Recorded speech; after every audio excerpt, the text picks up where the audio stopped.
the environment of doing business in Nigeria is very, very hostile and bad. And we can handle it. We can change it.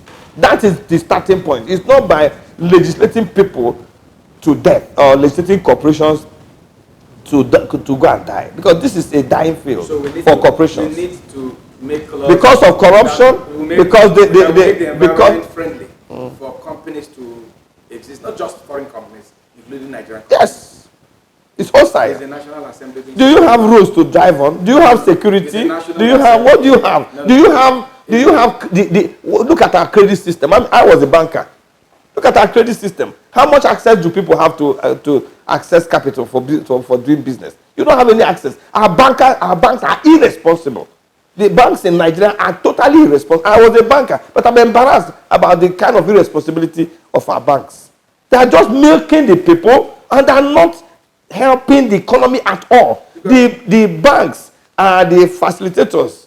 They are the energizers of economic development. Without the banks, there's very little the economy can do. But the banks are not helping, and nobody's talking about regulation.